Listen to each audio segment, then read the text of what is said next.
सुरेशपूर नावाचं एक गाव होतं, जिथे मोनू, त्याची बायको सुनीता आणि मुलगा लक्ष्मण सोबत राहत असायचा. मोनू त्याच्या वडिलांचं सोडलेल्या धाब्याला सांभाळण्याचं काम करत असायचा. त्याच गावामध्ये सुरेश नावाचा एक माणूस पण राहायचा, जो त्याची बायको सुषमा तिच्या सोबत त्याचा धाबा सांभाळायचा. आज पण आपल्या ढाब्यावरती कोणीच जेवण करायला नाही आलं. आज पण कोणी आपल्या ढाब्यावर खायला नाही आलं. सगळे त्या सुरेशच्या ढाब्यावर जेवण जेवायला जातात. तर असं चालू राहिलं तर आपण लक्ष्मणची ऍडमिशन चांगल्या शाळेत नाही करू शकणार. काळजी नका करू, तुम्ही फक्त मन लावून काम करा. मी असं ऐकलंय की कष्टाचं फळ नेहमीच चांगलं असतं.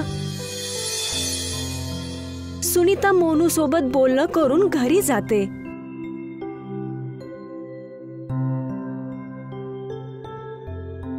घरी जायच्या वेळीस सुनीताला सुषमा भेटते. अरे सुनीता, कशी आहेस? आणि मोनू भाईसाबाचा धाबा कसा चालू आहे? मी तुला काय सांगू सुषमा, आमच्या धाब्यावरती तर कोणताच ग्राहकही येत नाही आहे. सगळं तुझ्याकडे आणि सुरेश भाईच्या धाब्यावरतीच सगळे जेवण करायला जातात. हो, मी पण पाहत आहे. मला असं वाटतंय त्यांना तर धाबा सोडून दुसरं कोणता तरी धंदा करायला पाहिजे. त्यांचे वडील ज्यावेळेस धाबा चालवत होते तर पूर्ण गाव त्यांच्याकडे जेवण करायला जायचं. मला असं वाटतंय मोनू भाईसाब कडून धाबा चांगला चालत नाहीये. असू दे, चला मी जाते. सुनीता, कोणत्या तरी दिवशी भेटून आपण बोलणं करूयात, ठीक आहे? आणि असं बोलून सुषमा तिच्या धाब्यावरती निघून जाते.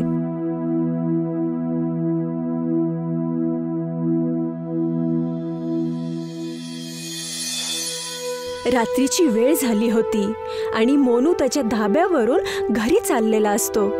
काय झालं? तुम्ही एवढे निराश का आहेत? आता काय सांगू भाग्यवान, धाब्यावर काही कमाई नाही होत आहे आणि लक्ष्मणला चांगल्या शाळेत टाकायचं आपल्याला. विचार करतोय की ढाब्याला विकून कुठेतरी मजदुरी करावी. ढाब्यांच्या पैशांनी मी लक्ष्मणची ऍडमिशन करून टाकील आणि मजबुरीने आपला नेहमीचा खर्च चालत राहील. पण हा धाबा वडिलांची शेवटची निशाणी आहे ना. आता काय करू शकतो ग आपण? धाबा तर मला पण नाही विकायचा आहे ग, पण हीच गरज आहे. उद्या सकाळीच जाऊन मी धाबा कोणाला विकून देईल. हे असं बोलून जेवण करून मोनू एकदम गाढ झोपून जातो. त्याला एक अजीब असं स्वप्न पडतं, ज्यामध्ये तो पाहतो की त्याचे वडील त्याला हाक मारत आहेत. मोनू, ओ मोनू, बाबा, बाबा, तुमची खूप आठवण येते मला. बाबा, मला क्षमा करा. मी तुमचा सोडलेला धाबा नाही चालू शकत आहे. बाळा, निराश का होतोय? तुला काहीतरी सांगायचं आहे मला. मी जायच्या अगोदर एक उडणाऱ्या ढाब्याची योजना बनवली होती, जी मी आपल्या घराच्या मागे एका संदूकमध्ये गाडून ठेवली आहे आणि त्याला बनायसाठी काही पैसे पण ठेवले आहे. मी तर ते नाही बनवू शकलो, पण तू त्या उडणाऱ्या ढाब्याला बनवून माझं राहिलेलं काम पूर्ण करून टाक. चल बाळा, मी चलतो. माझी आता जायची वेळ आली आहे बाळा. तुझी आई माझी वाट बघत असेल. तिला आज पण वाट बघायला बिलकुल नाही आवडत. बाबा थांबा, तुमच्याशी मला अजून काही बोलायचं आहे. मोनूची झोप उडून जाते. तो घराच्या मागे खोदायला चालू करतो. त्याला तिथे एक संदूक भेटतं आणि त्या संदूकला मोनू ज्यावेळेस ओपन करतो तर त्याला त्याच्यामध्ये उडणाऱ्या धाब्याला कसं बनवायचं त्याच्यामध्ये योजना लिहिलेली असते आणि त्याला बनवण्यासाठी काही पैसेही त्याच्यात असतात. मोनू आणि सुनीता दोघेही उडणारा धाबा बनवण्यासाठी सुरुवात करतात. बाबा, तुम्ही आणि आई हे काय बनवत आहात?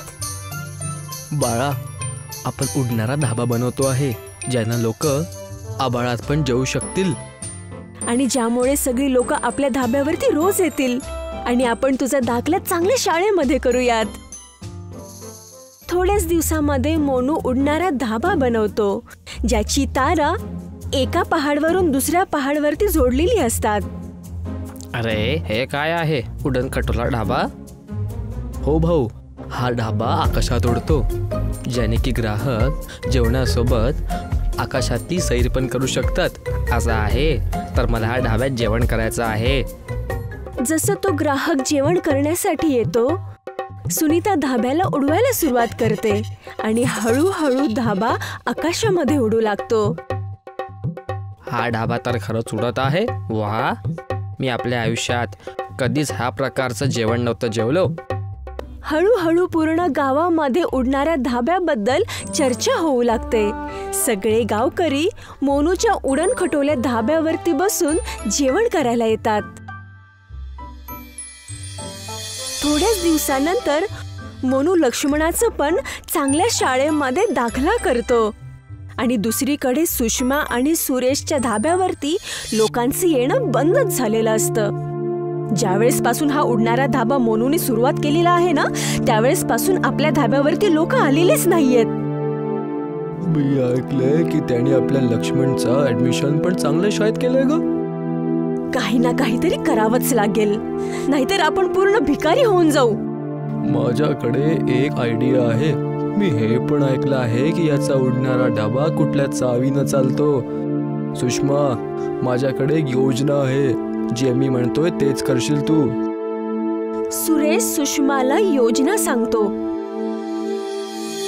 थोड्या वेळानंतर रात्रीच्या वेळी जेव्हा मोनू आणि सुनीता दोघेही घरात असतात, सुषमा सुनीताला भेटायला येते आणि उडण खटोल्या धाब्याची चावी तिथंच टेबलवरती असते. आणि सुनीता, मी असं ऐकले तुझा उडण खटोला धाबा चांगलाच चाललेला आहे आणि तू तुझ्या मुलगा लक्ष्मणाचा दाखलाही चांगल्या शाळेमध्ये केलेला आहेस. हो, हे सगळं देवाची देण आहे. वडिलांचं राहिलेलं अर्धवट स्वप्न माझ्या नवऱ्याने पूर्ण केलेलं आहे. सुनीता, मला थोडी तहान लागलीये. तू माझ्यासाठी एक ग्लास पाणी आणतेस का? हो, का नाही, आत्ताच आले. जसं सुनीता पाणी घेण्यासाठी रसोई घरामध्ये जाते, सुषमा धाब्याची चावी घेऊन तिथून निघून जाते. ती जाऊन ती चावी तिचा नवरा सुरेश त्याच्या हातात देते. वा भाग्यवान, तुझा तर काही उत्तर नाही. आता सकाळ होण्याच्या पूर्वीच आपण त्या उडण खटोल्या धाब्याला सुरू करून टेकडीच्या मधातच थांबून देऊ. धाब्याला सुरू करताच आपण त्यातून बाहेर निघून जाऊ. चला, लवकर चला नवरोबा, लवकर सकाळ होत आहे. सुरेश आणि सुषमा लवकरच त्या धाब्याच्या तिकडे जातात. आणि इकडे मोनू एकदम गाढ झोपलेला असतो. त्याला स्वप्नामध्ये असं दिसतं कोणीतरी त्याला पुन्हा एकदा आवाज देत आहे. किती वेळ झालं झोपत आहेस तू? आई, आई, तुझी मला खूप आठवण येते ग. हो बाळा, ते तर दिसतच आहे. कोणीतरी तुझ्या घरातून धाब्याची चावी चोरलेली आहे आणि तुला समजलंही नाहीये. प्रत्येक वेळेसारखं तू आजही निष्काळजीपणाच करतोस. तुझं रागवणं ऐकून मला खूप चांगलं वाटलं. तुला बघून मला खूप आनंद झाला. मलाही बाळा. खूप जास्त झोपलास, आता उठ. मोनू त्याच्या स्वप्नातून उठतो आणि तिथं शेजारी झोपलेल्या सुनीतालाही उठवतो. दुसरीकडे सुषमा आणि सुरेश धाब्यावरती पोहोचतात. आता येईल मज्जा. खूप धाबा उडवायचा शौक होता ना. ना राहणार धाबा, ना चालणार त्यांचा धंदा. आपण ह्याला आकाशातच उडवून ठेवूयात. ना कोणी चढणार आणि नाही हिचा धंदा चालणार. सुरेश आणि सुषमा दोघेही धाब्यावरती चढतात. चढल्यानंतर दोघांपैकी कोणालाही काही समजत नाही की ह्याला सुरुवात कशी करायची. तेवढ्यात सुषमाला एका धाब्यावरती एक नवीन वस्तू दिसते. अहो, ऐकलं का? इथे हँडल नावाचं नियंत्रक वस्तू आहे. बहुतेक यानेच आपला हा धाबा उडू शकतो. हो, बहुतेक यानेच हा धाबा उडतो. मी ह्या हँडलला वर करतो आणि मग आपण दोघं इथून निघून जाऊ.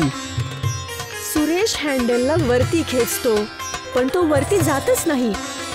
सुरेश त्याचा पूर्ण जोर लावून त्या हँडलला वरती करण्याचा प्रयत्न करतो आणि जसं तो जोर लावतो, हँडल तुटून जातो आणि धाबा खूप जोरात आकाशामध्ये उडू लागतो. अरे, आपल्याला खाली उतरण्याचा मौकाच नाही मिळाला. आता आपण वरती लटकतच राहणार का? कसं उतरवू? हा हँडलच तुटला आहे. आता आपण खाली कसं उतरणार? हे आपल्या सोबत काय झालं? हे सगळं चुकीचं होत चाललंय. हो भाग्यवान, तू खरं बोलतीये. जेव्हा ते बोलत असतात तिथे मोनू आणि सुनीता येतात आणि सुषमा त्यांना धाब्यावरती बघते. वाचवा, वाचव सुनीता, आम्हाला वाचव. आम्ही या उडणाऱ्या धाब्यावरती फसलेलो आहोत. आमच्याकडून खूप मोठी चूक झाली. आम्हाला क्षमा कर मोनू, आमच्याकडून खूप मोठी चूक झाली. आम्ही दोघं आमच्या ईर्ष्यामध्ये इतके आंधळ झालो होतो की तुझ्या धाब्याला बंद करायसाठी तुझ्या घरी चोरी केली आम्ही. ह्या गोष्टी नंतर कराल तुम्ही. तुम्हाला पहिले खाली उतरवतो. त्या हँडलला खाली कर. यानं करताच तुम्ही खाली येऊन जाल. तो हँडल माझ्याकडनं तुटला आहे म्हणून आम्ही इथे फसले आहोत. काही होत नाही. एक काम करा, ढाब्याची चावी बंद करा आणि बाहेर येऊन जा, ज्यानं ढाबा आपल्या आप खाली येऊन जाईल. जसं सुरेश चावी बंद करतो, ढाबा खाली येतो. सुरेश आणि सुषमा दोघेही मोनू आणि त्याची बायको सुनीताला माफी मागतात, ज्यावरती मोनू त्यांना म्हणतो, तुम्ही आपली चूक मान्य केली, मी त्यातच संतुष्ट आहे. दुसऱ्या दिवशीपासून सुरेश आणि सुषमा दोघेही त्यांचा धाबा इमानदारी आणि प्रतिष्ठेने चालवायला सुरुवात करतात.